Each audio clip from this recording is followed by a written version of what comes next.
ये वीडियो आप जरूर अपने पेरेंट्स को आज दिखाइएगा। कुछ पेरेंट्स मैंने देखा है ऐसे होते हैं कि एक तो बोलेंगे कि देखो मैंने तुमको बैच दिला दिया, आप पढ़ाई करो, अब क्यों नहीं सिलेक्शन हो रहा है। ये देखो मैंने तुमको लैपटॉप भी दिला दिया, अब क्यों नहीं सिलेक्शन हो रहा है। उसके बाद दिन भर बैठ के घर के काम पकड़ाते रहेंगे कि बेटा एक काम करो, ये कर दो। 4 गेस्ट को घर में बुलाएंगे, हंसी मजाक, और बच्चे के पढ़ने का रूम भी नहीं है, वहीं बच्चा बैठा है, फिर उससे कह रहे हैं आओ मेहमान से मिलो, बात करो।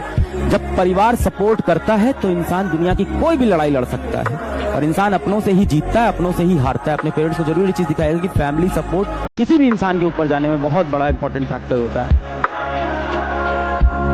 लड़का सब नहीं रोता है, और अगर लड़का रो रहा है ना तो समझ जाइएगा बेचारे की बहुत दिक्कत में है। आप नहीं रोने के लिए, नहीं रोना चाहिए, नो। लेकिन होता है कभी कभी लड़के भी रो देते हैं। जब लड़के रोते हैं ना, बाप रे बाप, लड़का अगर रो दिया तो बहुत टूट गया, बहुत एक से इमरजेंसी वाला स्थिति हो जाता है, एकदम सारी उम्मीद टूट जाती है। तब लड़का क्या करता है, रो देता है। इस दुनिया में जिसको भी कामयाबी मिली है वो कंफर्ट जोन से बाहर आया है, उसके बिना मिली नहीं। आपको बाहर निकलना पड़ेगा, सोच बड़ी करनी होगी, कंफर्ट जोन से बाहर आना होगा। कितने लोग हैं जो ये समझते हैं कि हाँ कंफर्ट जोन से अब बाहर आना ही होगा। एक कांटा पांव में चुभ जाता है ना तो कंफर्ट जोन कहता है रहने दे, वो रहने दे, इसको एक चुभ गया वही बहुत है, दूसरा और मत डाले। और जिसको पता है ये दूसरा डाले बिना निकलेगा नहीं, डाल दूसरा निकलेगा। जवानी युद्ध करने के लिए होती, द्वंद्व करने के लिए थोड़ी, रोने के लिए थोड़ी। जवानी में अगर कोई आदमी रो रहा है तो वो फिर जवान है ही नहीं।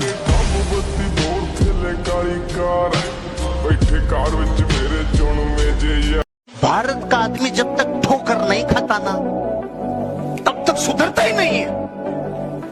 हेलमेट भी कब लगाया, जब चालान 1000 का कटा,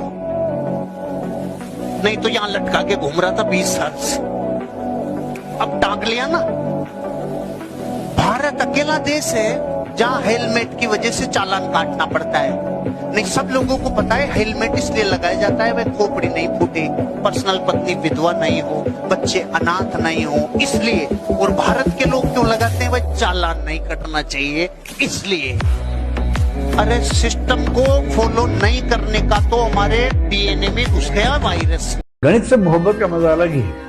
कुछ दार्शनिक कहते हैं, जैसे शायद गैलीलियो ने पहली बार ये बात कही, न्यूटन ने भी कही, उन्होंने कहा कि अगर आप भगवान की भाषा समझना चाहते हैं तो मैथ्स पढ़ो।